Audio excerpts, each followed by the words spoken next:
Hi, thank you. Thank you, Denise, and thank you to the Autism Research Institute for inviting me to this presentation. And thank you to all of you for being here, whether you're joining me live or watching this recording at a later time. I'm here to talk to you about caregiver strategies for building infant social interaction. And the topic today comes from my and my colleagues' work with the infant start, thinking of it as the downward extension of the Early Start Denver model, or ESDM. Before I jump into the talk, you heard already a little bit about myself. I just wanted to give a few other comments about my work, my passions, and also some disclosure statements with you.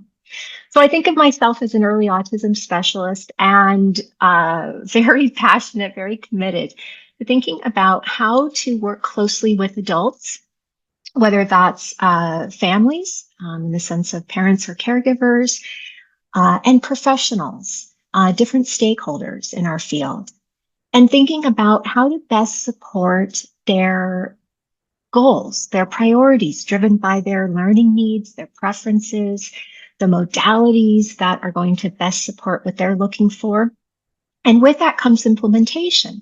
You know, how to take something that usually is, at least in the field of autism intervention, that's typically developed and initially studied in a university or formal type setting, and how to really apply it out into the real world under different constraints and context and groups and needs and resources and limitations. And I think about that line of work driven by the need to be flexible, to really actively listen in order to best understand what we're up against, what we're trying to accomplish. How do we know if we're getting closer and closer to those important outcomes?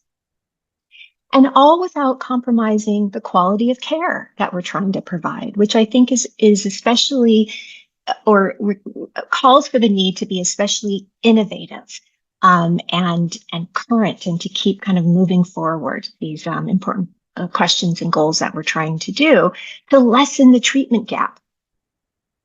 I do receive royalties as a co-author and developer of the ESDM parent coaching books that you see here, as well as training and consultation fees as an ESDM certified trainer / consultant and contributor to helping to build the UC Davis Mind Institute ESDM training program when I was there.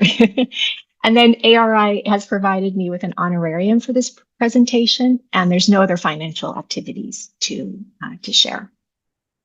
I wanted to comment briefly on the language that I'll be using throughout this talk. So I do use caregivers and parents interchangeably, but I want to try to be a little bit more concise. So when I'm using the terms caregivers, I'm referring to parents and other important adults in family support systems. And then I'm going to be describing very early or early in life supports and resources when referring to pre-diagnostic services, since our topic is about supporting families who have infants or babies. And then lastly, using the term autism when referring to individuals, neurodivergent family members, or early emerging behaviors. And if any of these terms do not fit or match with your language, I really encourage and support you to use your language of choice. So our learning objectives, or my goals in sharing this information with you, are the following: to describe 6 infant characteristics that make up our Infant Start Manual related to babies' social communication development. To discover then through these characteristics how to support and extend these behaviors with infants into interactive strategies aimed at play, caretaking, and other family-based routines. You know, really thinking deeply and closely about how families spend time together, and particularly how they spend time with babies. And then practical application and tips around these infant characteristics to promote infant caregiver active shared learning experiences. And a few considerations as I've shared this information, and kind of how my colleague and I thought about it when writing this manual and putting it into some clinical research practice, was that we really wrote it first and foremost for caregivers.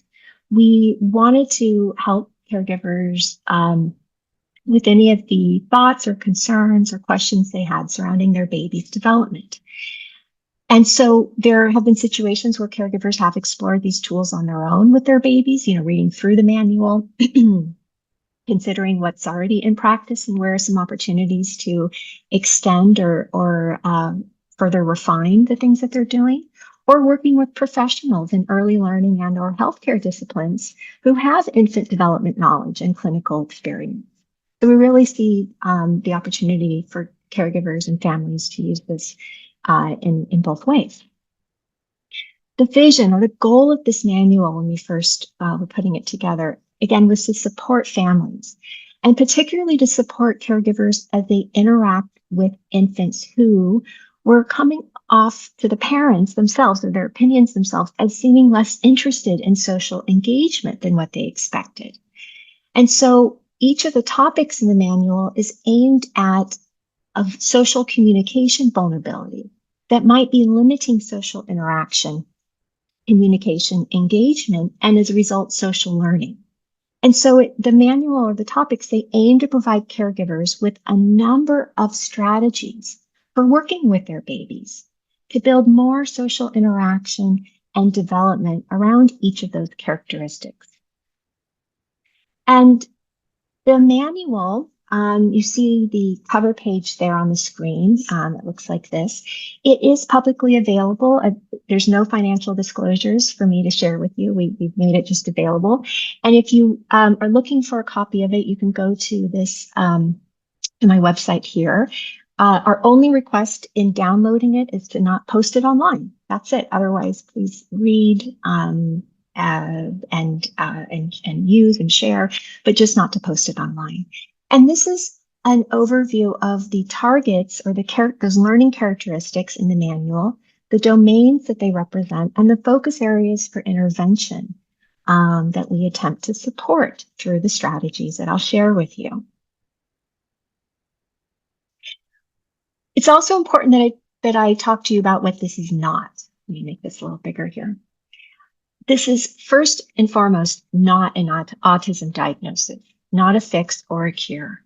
But again, our focus with this information was about how to provide early in life supports to developmental differences.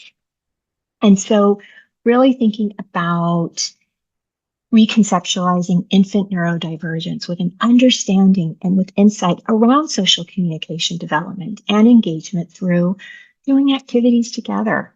Play is obviously an important medium for all children, but also looking into the other routines and ways that families, again, with babies, spend time together, the things that they're already doing, the things that they want to do. And so how to really listen and support those areas through these interactive strategies. Another thing that this is not is child direct sessions, but instead family-centered coaching. So as we've been using these materials, myself and my colleague, Dr. Rogers, or as other providers are hopefully exploring these materials and working closely with families, is that they're attempting to use the information with and through the hands and hearts of families, meaning that families and caregivers are at the center of the interaction with their baby, driven by their value system, their culture, their parenting practices, their lifestyles, their learning needs, and preferences for learning. And then lastly, this work is not absolute, but exploratory. And in terms of our research team, when we put this together, again, full transparency here, we have only one study right now on it from our group. There's more that are hopefully in the works, but as of to date, it's this research study that you see here on the screen. And a copy of this has been shared with you for this presentation if you're interested in reading about it. We wanted to explore the program feasibility and the merit or the value behind the manual. And so we worked with a small number of families to really learn from their lived experiences. Their babies were between 9 to 15 months old. Caregivers participated in, again, family-centered coaching around each of these infant topics. They were, the families themselves, they were all American, mostly Caucasian, and middle to upper middle socioeconomic status. What we found, and again, just a very quick note on our results, is that parents were using the strategies in a short period of time. So each of these infant topics that we were supporting them through active coaching, characterized by planning and collaboration and practice and reflection and problem solving, was really able for parents to find learning and change in their interactions with their babies. And parents shared positive perspectives as well about the content and the experiences. So how they felt about the program being delivered through the coaching techniques that we used, how they described their coaching relationships with their therapist, the specific strategies covered in the structure of the program were all met with a high degree of satisfaction and value from the parents themselves.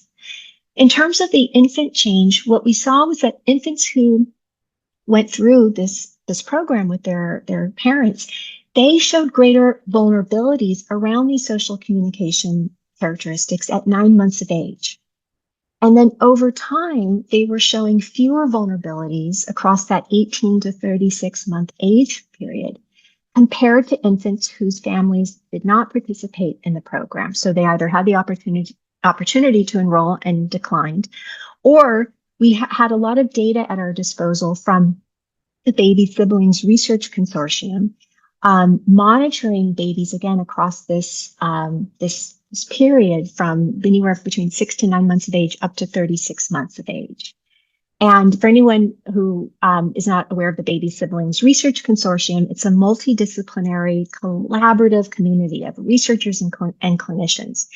And they are, their vision and their work is to understanding the developmental origins and earliest signs of autism by studying babies that have older siblings diagnosed with autism, and also with other developmental differences, or who have neurotypical development, so that they can again compare and contrast outcomes.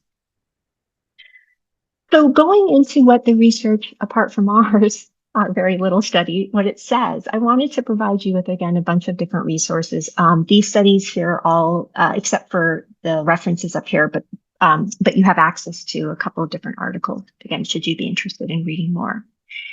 So what the research says is that it's emerging, it's in its infancy stage, if you will, on the efficacy of very early autism supports, particularly when we're looking at how babies 12 months of age or younger interact and respond with their family to these resources. So we see mixed findings across studies and support types. Now, these three references here are recent systematic reviews or meta-analyses that have synthesized the results from, again, early in life studies, looking at how either developmental interventions, DIs, or naturalistic developmental behavioral interventions, NDBIs, how they have impacted changes for both babies and their family members.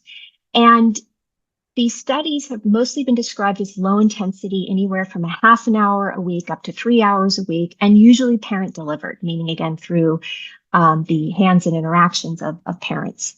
Whereas 2 studies have been described as more high intensity, between 10 to 15 hours per week of the infant-based intervention and clinician delivered. Regardless, though, all are attempting to skill parents to respond supportively to their infants' neurodivergent communicative behaviors and building joint engagement through play and other activities. And so what we see about these reviews is that caregiving domains are improving, and you can see they're listed here in the parentheses around caregivers' sensitivity and responsiveness and ability to really follow, the ideas and the interests and the cues from their babies, as opposed to directing the play and the interaction. We also see changes in infant proximal or kind of those immediate behaviors around baby's attention and engagement, imitation, and functional communication. And an interactive style, this kind of rhythm and rapport, how that can be influenced in positive directions from this line of work around babies and their caregivers, developing and strengthening this mutual or shared focus. The reciprocity of being able to go back and forth in something and stay together around that mutual focus. And, lots of affective engagement and sharing to really connect through the delight, the feelings, the intentions, the experiences behind that interaction. In contrast, though, the studies to date have not shown much change in autism features or in standardized developmental outcomes. And so, there's again thinking about how maybe cumulative benefits of small initial changes in parent-child interaction become more evident with time. That's one thinking. But there's an opportunity here, I think, through this line of research, and that is to understand diverse perspectives on supports offered within the first, let's say, up to 2 years of babies' lives. And, who may be, again, showing vulnerabilities or the possibility of autism. And so there's an opportunity here to understand then what, can become acceptable aspects around this for the family, as well as for the autistic and autism community members. And I think acceptability around, how, again, early autism supports look like from diverse perspectives is important, going back to implementation, how we try to lessen that treatment gap and have these resources and supports take root in community settings. Successful program implementation, it does require acceptability to community members, including families as direct recipients, as well as the program deliverers and the autism community. And that's because acceptable programs, I think, then become more likely delivered as intended, meaning with high fidelity. And sessions then are more likely attended, and recommended strategies are more likely adopted by the end users. And then that hopefully leads to improved outcomes. So, thinking again about the appropriateness, the acceptability, the range of early in life autism supports, I think is a really worthwhile topic and one that I hope continues. Okay, so let me dive now a little bit more specifically into Infant Start. Again, our work is really trying to come from this place of a natural readiness, that infants or babies are ready to learn and respond to their environment from the moment they enter the world. They come to us with a package of ready-to-use behaviors to help explore the world and regulate their state and temperament and make sure, especially in the very beginning, that their basic needs are met. And like babies, caregivers come with a natural, intuitive set of skills to provide the nurturing, the love, and protection that babies require. So both sides bring forth this intuitive repertoire of behaviors that shape and influence each other's action. And this results in this dance, if you will, in this interaction characterized by a myriad of synchronized rhythmic steps and movements between the caregiver and baby. At times, caregivers lead the dance by taking that first step towards attracting their baby's attention. A parent or a caregiver might call their baby's name, hold out an object for their baby to see, raise their arms to see if their baby wants to be, picked up, or to maybe start some type of song or game. Other times, babies take the lead to alert their caregiver of a need or want, delight or dislike, by, babbling, reaching for an object, pushing something away, crying. No matter who leads, though, both partners, both sides, they must be aware of each other. They must be sensitive to the other's movements, and they must be responsive to whatever messages are being conveyed through this dance, these actions. And so when there's a breakdown or a misstep in the interaction, then the dance is likely to stop. And that's where we have to, especially if kind of there's a possibility of autism, where we have to be really tuned into this and able to, or trying to then kind of troubleshoot and problem solve where, how we try to maybe regain those steps, regain that attention and that engagement, understanding each other's behaviors, thoughts, and feelings, and where those actions have been compromised.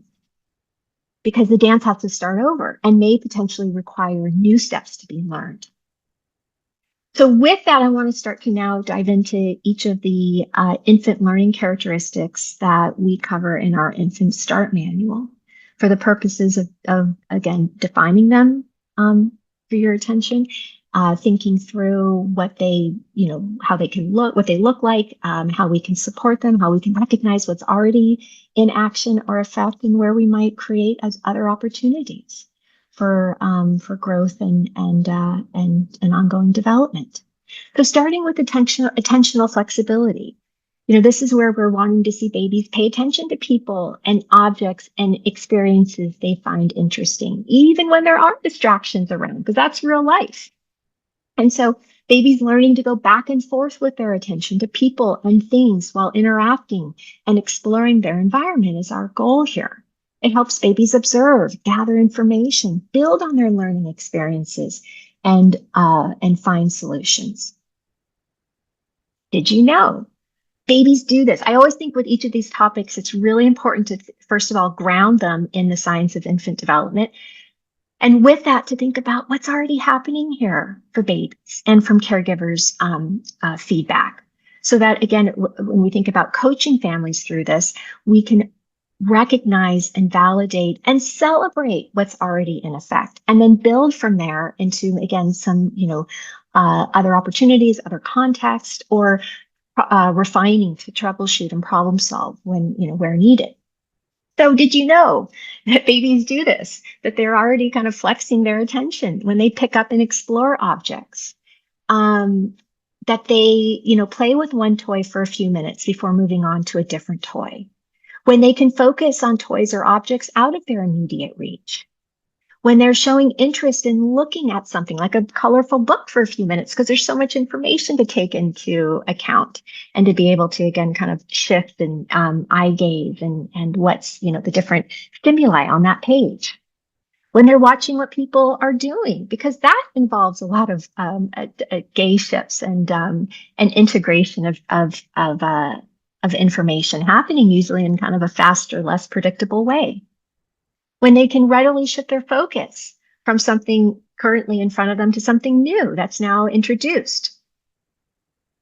A classic example is alternating and shifting attention between a toy and a person, and being able to filter out, push outside those distractions that compete for their attention to stay on a task or to stay in an activity, to stay focused.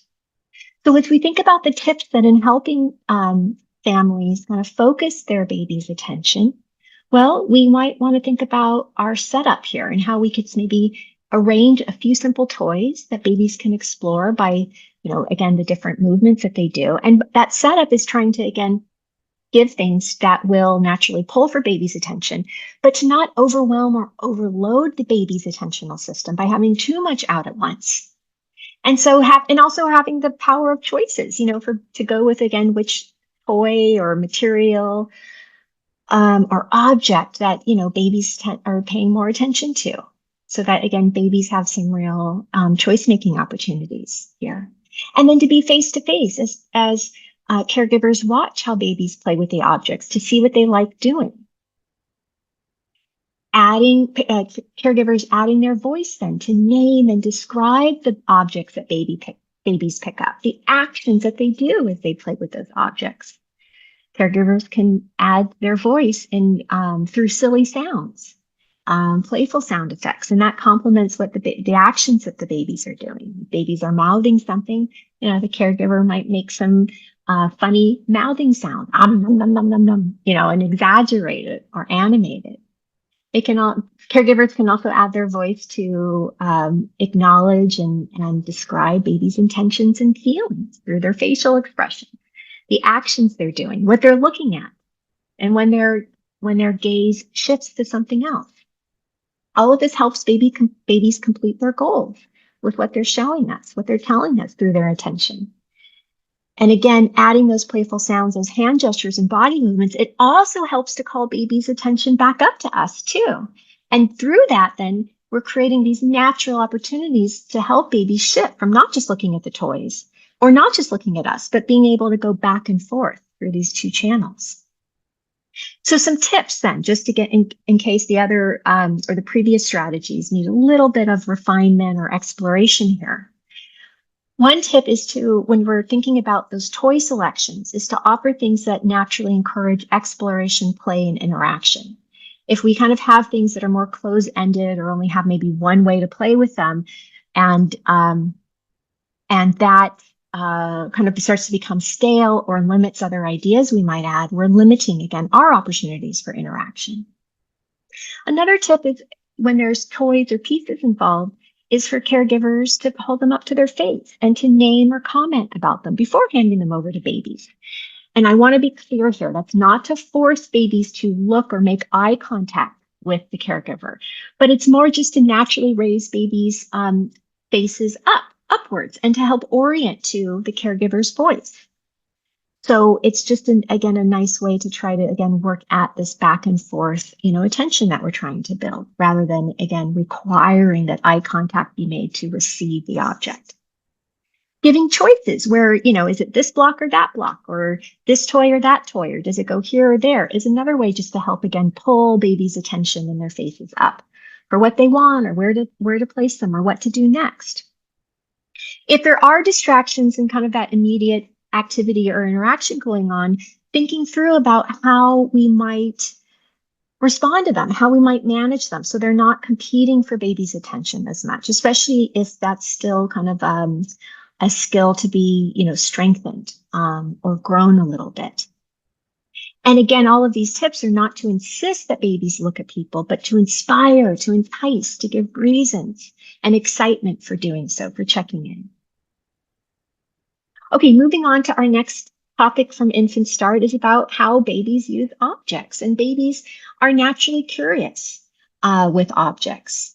And playing with objects, it gives babies ways to explore, to try on new behaviors, to express ideas and receive feedback.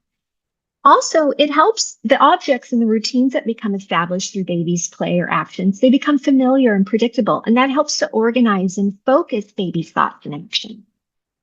And babies learn. They learn about their worlds and develop skills as they use and explore and manipulate and act on objects. Did you know that babies develop play through patterns of repeated action? These actions are called schemas, comes from Jean Piaget there. And you can see the different schemas here on the right side of the screen in just this little art, what do you call this, handout that I put together here, so you can see the different categories there. But their play schemas are these repeated behaviors that, again, children demonstrate through play, and they help babies figure out, again, how objects work and understanding them, what their abilities and limitations are. And these categories or these actions can overlap, they can interconnect, they can combine over time. They're constantly changing and developing. And how babies use them, it helps them, again, explore, express, and learn through repetition. Some babies have strong, clear schemas. Other babies, their schemas or the ways in which they're kind of acting on objects may be overused, or might be more subtle in some expression, or maybe more independent than social, meaning kind of doing more things by themselves than with others. And so what this might look like in terms of how we want to really, again, expand, recognize what babies are doing with objects and expand them through other play actions and ideas. First, by just describing what babies are doing, taking the time to name what they have, how they're using it, whether even if something was kind of accidental or unintentional in the play outcome that developed, talking about that.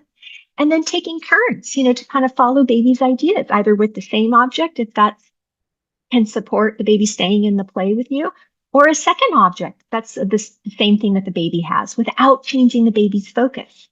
And the goal here is that we're just creating back and forth rounds. The baby does something, you do something. Baby does something, you do something. We're just really trying to stay with that current focus. It's encouraging the skills that we do want babies to keep doing. And it's helping to attract baby's attention and smiles that say to the baby, you're a part of this activity too. And through this activity, a conversation is taking place inside our actions, our expressions, our emotions. the language that you're providing. Okay, so some tips here around this. Well, knowing what interests your baby is really, I think, is really helpful in planning activities that they'll enjoy. So thinking about what kinds of objects or toys they like doing, how they use them, and then what else they might like trying that you can join too. So it might be other actions with these toys that you could try. It might be other toys that kind of have a similar action they like doing. Setting up, again, going back to kind of that visual space, setting up and organizing the toys so that there's just simple, clear visual ways to do them together. Being face to face, because we want babies to see and listen and respond to what you're showing and suggesting, as well as you're able to see, listen, and respond to what they're saying, showing, suggesting. That dance again. And we will get to this other topic, but for now, it's just following baby's play before leading with your own. Again, throughout this talk, I'm trying to share lots of resources. So this is just an activity idea, kind of showing these different play schemas here, the purpose or the quick definition of what you're trying to accomplish through those schemas, and some different activity ideas that might lend to that purpose. Okay, moving on. Again, trying to fit all this in an hour talk, so bear with me. Our next topic in Infant Start is about prelinguistic development. Babies are born ready to communicate with caregivers and with their families and other important people who enter their lives. And obviously for newborn babies, this begins by crying. You know, this is how babies let us know they're hungry, uncomfortable, in pain, or need comfort. Or sometimes they're just not sure what's going on, and crying results too. But it quickly moves babies though to other systems that they use for communication. And this involves their whole bodies to communicate. When they move their arms and legs when excited, when they make cooing sounds, when they stare at something, when they smile, widen their eyes, or they furrow their brow. And what we see through, these behaviors, some obvious, some more subtle, is developing into two sets of communication skills. Receptive, meaning the ability to receive and understand a message from another person. And expressive, the ability to convey, send, direct that message to another person. That's what we're trying to focus on with this topic. So did you know babies use their facial expressions, their bodies, their actions, their gestures to communicate in lots of different ways before they learn their first words and start talking? And in ESDM, or Early Start Denver model, we call this system of communication talking bodies, because it's about really those nonverbal aspects to babies finding and understanding and empowering themselves through their voice. And so we want to pick up on all the ways that babies chat to us through talking bodies, and the ways that we can chat back to babies through our talking bodies. This is how we grow babies' communication journey. So just some examples here that babies chat when they do any of these behaviors listed. And we chat back typically in response to these talking body examples. So what this might look like to really, again, grow babies' communication journey. It starts so importantly with talk, and then talk some more. So, as that caregiver, everything gets a name, especially when babies are paying attention to what the two of you are doing together and interested in this, or at least showing some curiosity in those kind of early stages of, convince me here. Describe, and then we can also take this outside of play though, too. Describe what you do as you go through routines with babies while you're dressing, bathing, feeding, or having other shared experiences. All of these count just as much as play. Make your talking body stand out to babies through your tone of voice. You can animate it, you can emphasize it, you can raise it, not to be scary, of course, but to help make it more pronounced, or you can kind of lower it. Same thing with playful sounds, exaggerated facial expressions, hand actions, body movements, and not to overstimulate, overwhelm a baby, but to, again, really help attract the baby's attention, their interest, or again, at the very least, kind of their curiosity of like, what's going on here? So that then they're in this really more attentive state to listen and to respond back. Another way to really get kind of this back and forth communication going is to encourage babies to copy some of your silly facial expressions or sound effects or hand motions or body movements.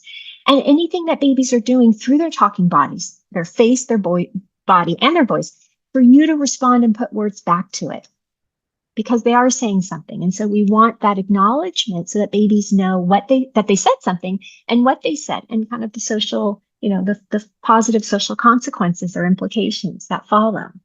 So some tips here: be face to face with babies, because we want to, again, see their talking bodies and we want them to see yours. Those animations I described, it helps make your messages interesting, engaging, and clear to babies that you're saying something. It also makes it a conversation, not a one-way street. We don't want to dominate the conversation and just talk, talk, talk. We want to, again, express and entice. And this next point, give babies time to find their talking body so that they're communicating back.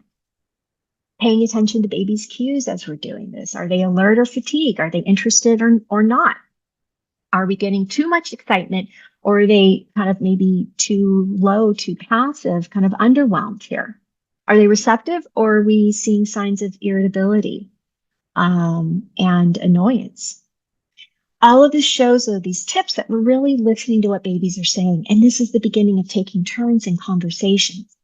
So again, another resource table here with activity ideas to help grow or promote and grow and strengthen talking bodies, with the examples that babies might say back to you from these activities. So I hope that might be helpful. Okay, a few more topics here. So our fourth one is about babies communicating through multiple behaviors and for different reasons, because communicating happens through different combinations of behaviors and for more than one reason than just needing something or asking for something. And this really grows their baby's communication journey when they understand how to bundle or put together these different combinations of their face, their body, their voice, and for varied more than one reason. It becomes a more efficient, complex communication system to do these different things, to express oneself, to understand others and the different messages, that they're trying to convey, be able to share emotions and thoughts, especially maybe more complex ones. We also see that being able to have, again, a larger communication system means we can retain and hold on to and organize larger amounts of information. We get to learn new things. We get to build more relationships, broaden and deepen skills. And all of this, again, expanding babies' conversational abilities for their communication journey. So some bundling examples. So we actually naturally encourage a lot of bundles, meaning, again, how to kind of combine different behaviors for communication purposes when we model it, when we demonstrate or show it ourselves through these back and forth moments with babies. And so I wanted to give some examples here where a baby might naturally bundle, and then the response that it usually kind of elicits from the receiver, the caregiver, on the end of that, and then ways that you might bundle, and again, some possible responses from the baby. So all of this is happening, though, around someone saying something, again, that dance, one of the partners kind of taking the first step in the dance, and then that pause to give the other communication partner time. In this case, babies, the time and opportunity to respond back, particularly with more than one behavior used at once. And again, we want to make sure that we're switching roles here, that we're not always the one to initiate, and we're also not always the one just to follow. Hammond has a term here that I just wanted to throw out for any of the Hammond providers here: serve and return. So again, this idea of serving something and then waiting for, in this case, babies to respond back, and making sure that, again, we can switch roles where babies lead and we respond accordingly. So what this might look like for helping babies bundle, and again, for communication under different reasons or for different reasons. Well, first, I think it's to be flexible. Is that we want to really be receptive and create opportunities for babies to bundle any two. So it could be face and voice, like babies look at you and make a sound. It could be voice and bodies, like babies make a sound and they kick their legs. It could be face and body, babies smile and reach towards you. Emphasizing, and especially as we're building bundles, that we don't want to predetermine or preset what the combination looks like. We want to remain open to what's appropriate in a given moment. We also want to demonstrate bundling our own behaviors, again, for babies to see in context around the meaningful language and actions that occur. And then that pause, that time again to give babies the space to take in what's happening, to think about it, to, feel encouraged, to understand, and again, to respond to any bundle or common attempt that they make at combining. Some tips, I keep coming back to this, but it really matters. Giving babies time to think of what they want to say. Going with the method of communication that babies are naturally using. Trying not to, again, rush or dictate that for them. And also important to notice and respond again to maybe single acts of communication, bodies, actions, gestures, eye contact, facial expressions, as well as if they're bundling maybe a certain type, again, that's okay for now. Making sure that we're not, again, overemphasizing or over-selecting just one type, particularly around their voice. I can understand, and I agree that we want their voices to turn on more and more and more. And so we're trying to really, again, empower babies to do this through all these different actions that actually give them more opportunities to communicate than if we just are kind of, pushing or holding out for their voice alone. And if we don't quite see the bundle we want, then I think an important message for caregivers here is that we can try again, that we just continue to practice and build up bundles across the different routines, the ways in which, again, we're naturally spending time together with different combinations and reasons to communicate. So again, another resource table here, thinking primarily about daily routines, like how we might, again, encourage bundling and the possible responses or range of options that babies might say back when we're getting dressed, when we're helping babies dress and undress, when we're having meals or snacks, or in bath time. Okay, 2 more topics to go. So speech. So those, da, da, da, ba, ba, ba sounds, babies babbling, they're the stepping stones to babies saying their first words. And so babbling is this, continuous string of vowel and consonant sounds in addition to babies cooing or squealing or gurgling or other sounds. It's helping babies express their emotions, their desire to talk, to copy sounds that they hear you or others making.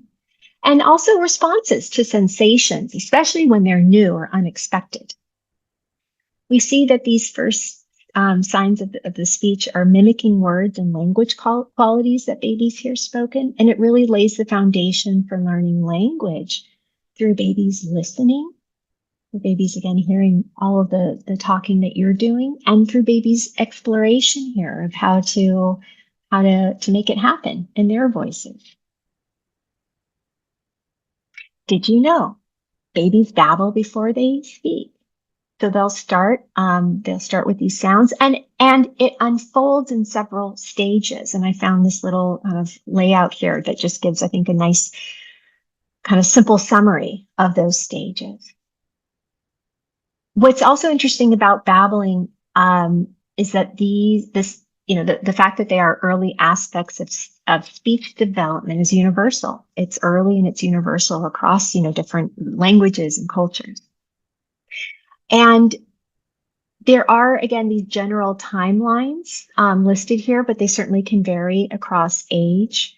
One milestone or timeline that I think it's important to just be aware of is that we want to hear babies babbling by 7 months of age. The American Academy of Pediatrics does list that as kind of a timeline to consider, and that if we're not seeing babies maybe achieve babbling or starting to hear those encouraged sounds, then we might want to at that point consult our family doctor, the pediatrician, just to again kind of check in with what's going on around with babies' voices there.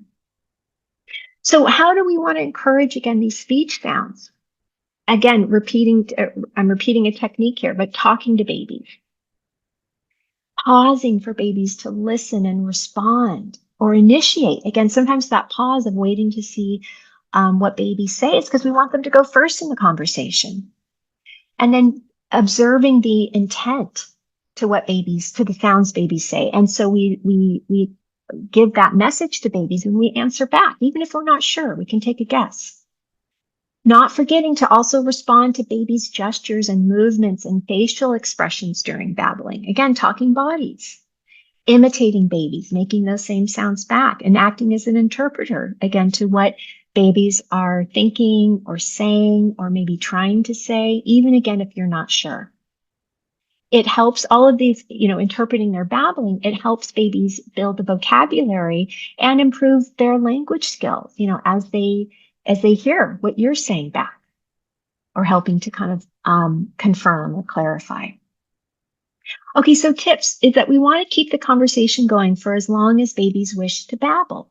So that's one of the ways that we do that is going back to that imitation technique. If babies make a babbling sound and we make it back, and then we're kind of waiting, kind of giving some looks there that we're trying to cue the baby, that we're waiting for the baby to say that sound again.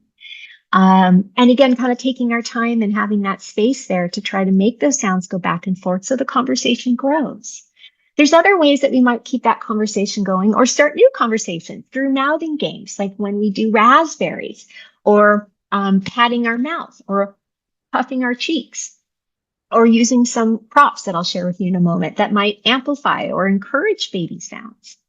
Really, what we're trying to do through these speech sounds is make anything and everything that the baby finds fun or interesting a shared learning experience for their voice to turn on and to keep growing strong.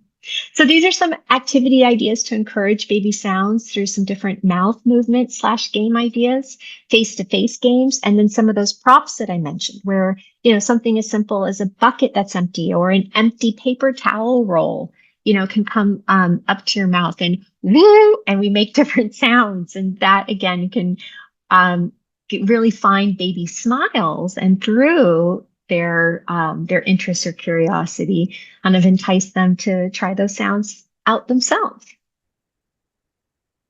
Okay, we've come to our last topic from Infant Start, which is about social attention and engagement. Babies are born with the need and desire to connect with people around them. And by connection, we're talking about babies' visual attention, going back to that attentional flexibility to people's faces, their eyes, their bodies, the talking body system there. Babies' active engagement to participate to your interactions by making sounds, moving arms and legs, making facial expressions like smiles, curiosities, or, not sure about that. And looking for an increase in social initiations or events in which babies start the interactions by looking at you, smiling, calling to you maybe through one of those talking body behaviors.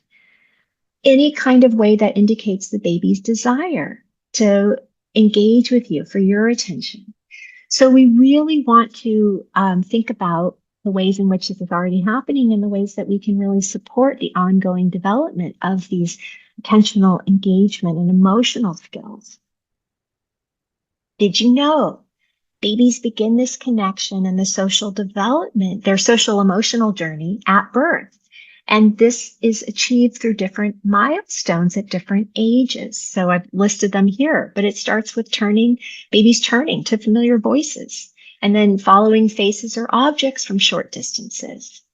And again, it can, it's a way for babies to start to kind of pay attention and to connect and also to communicate back, for what catches their eye or what might become overwhelming in which they have to kind of turn away from. Responding and reacting to people in their environment through, the different ways that they say what they're liking, not liking, intrigued by, startled by, unsure about. All of these ranges of behaviors are helping babies attend, engage, and initiate, like when they share social smiles. And it's helping them take in and also reset to new experiences and stimulation. So caregivers, again, are, in this primary, I think, most important role for fostering this bonding. So what this might look like. So when we're in an activity with babies, That pause again, that idea to kind of slow things down while we name and hold out the toy or the action that's happening, to help babies again understand what we're saying and doing in that moment. And also kind of that slower pace or that pause is cueing. It's cueing babies to say, hey, this is the part of the dance where now you take a step, or you give a response back. And then we're resuming that activity when babies say, I like this, do it again, because they're showing us some type of signal to say, I want more of it, or I think that's really funny, or hey, how about we do it in this way now? If babies are kind of giving us this look of I'm not sure, we might try again a little bit of enticement. So we might try to repeat something. We might try to, again, some of that animation or showing it, or just simply showing it again. Maybe babies need a little bit more time. And if babies are not liking something, then we certainly want to recognize and respect that. And so stopping or going back to maybe what we were doing earlier when babies, when those cues from earlier on from babies were, I like this, let's keep going. So the tips here is to help babies watch, enjoy, and again, become a part of activities with what, we're trying to do together.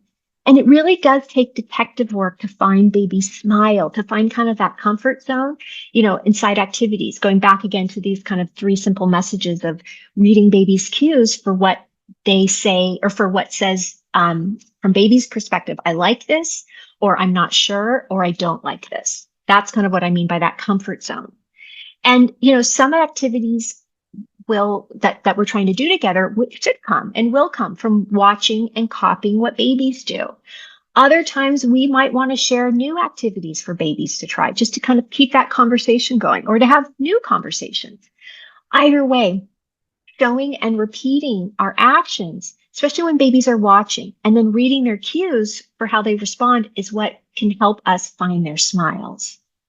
And as we find baby smiles, I think another important message here is to kind of stay with that idea and to repeat it enough times so it does become a predictable routine. We found the fun, so now let's set it up, and then we'll pause for that cue or reaction or response from the baby to tell us to do it again. Other tips when we're trying to kind of figure out what that fun is to just, again, slow ourselves down. And what I mean by that is to show one idea at a time, to help babies watch, understand, and decide if they like it or not.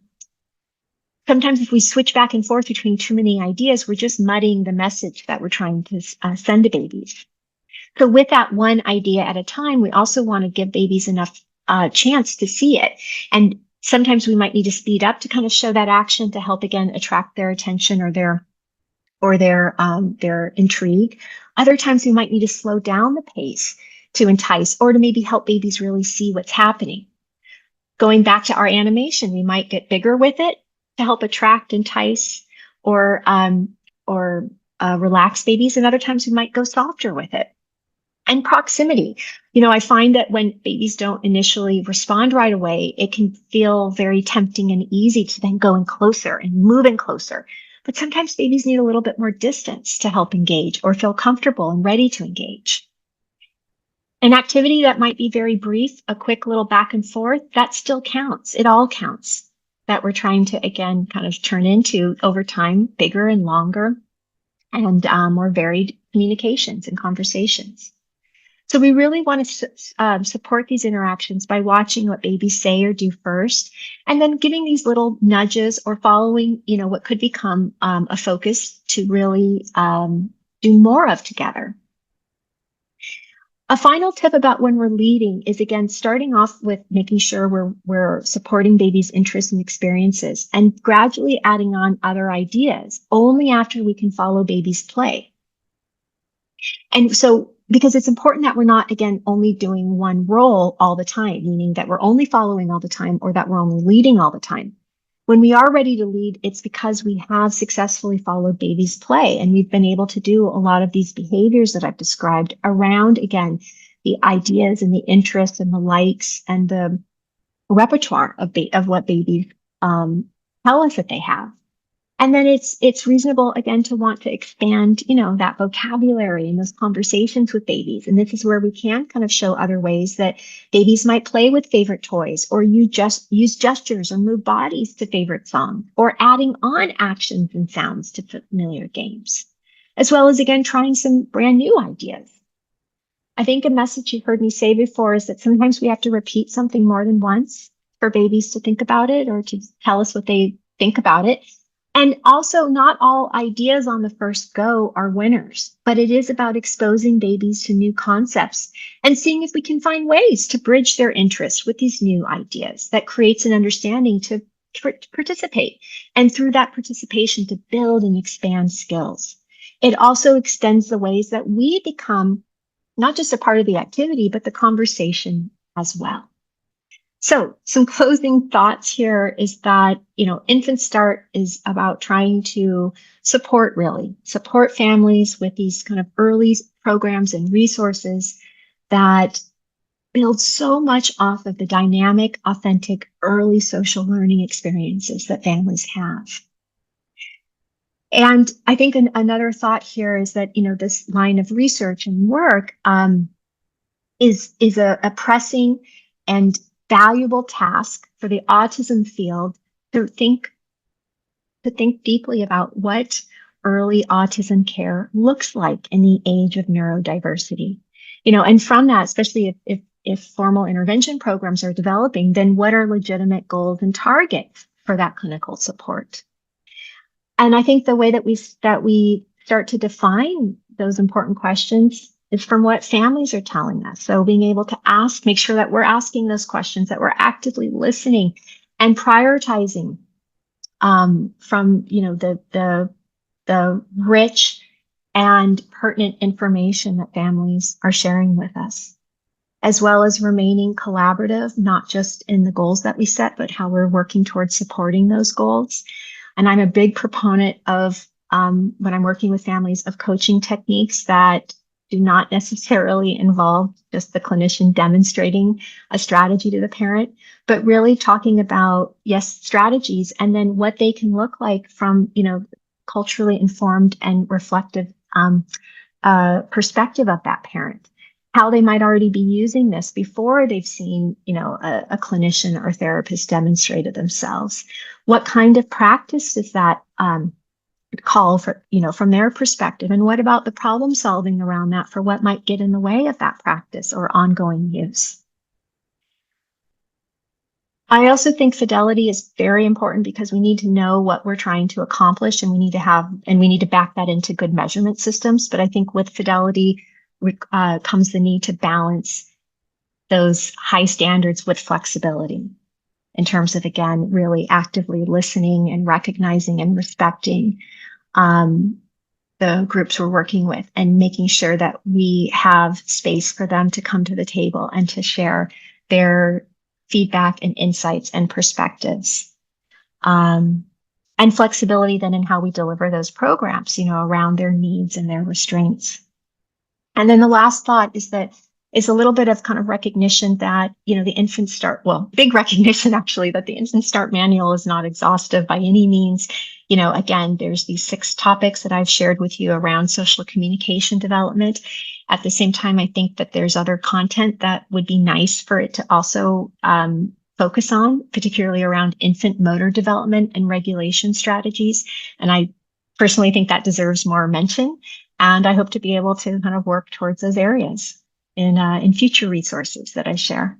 With that, again, some resources available to you, as I mentioned earlier, the Infant Start Manual, again, publicly available, no royalties. Please do not post online. I also have videos of myself using the ESDM with parent permission and consent to share, and you can find it from my Vimeo channel there. And then I do offer an Infant Start workshop. This is a at-cost service for professionals, and if you're interested in more information, you can go to this website here. If you are willing to share feedback with me, please feel free to go to this workshop survey. It's one of the main ways that I can improve is, with you, and from the help you provide on what you've liked about this presentation, other areas or suggestions for how I can improve or do it differently next time. And we are right at the hour, and so I will end with saying thank you. Thank you for being a part of this learning experience, and here are my contact details. All right, Laurie, thank you so much for this great presentation today. We did have one question, and I'm hoping that you might be able to answer it. They said, are there social skills training models and approaches that extend your concepts to preschool and school-age children? Oh, great question. Okay, so I am not aware of a formal social skills training manual or curriculum. Having said that, I know that there is work with the Early Start Denver model applied in group settings, and we call that version the GESDM, G for group ESDM. And so there is a book out there. Giacomo Vivanti is the first author, and I would not be surprised if he and his research group are doing anything more formal around that. I know they just came out with a study. I know they just came out with a study about working with siblings of as peer partners to their sibling with autism. So I would say to check them out. And and Giacomo's at Drexel University.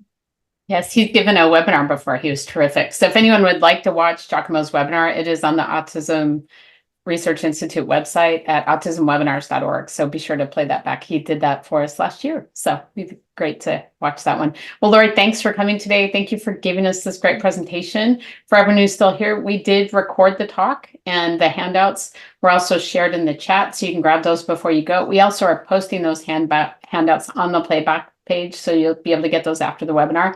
We should have the recording up later today, so if you need to share it with any of your staff or anybody else who might be interested, please feel free to share it widely. It's free to use, and we're happy to share this resource. So Laurie, we'll see you next time. I hope. Thank you again for having me. Bye-bye, everyone. Take care.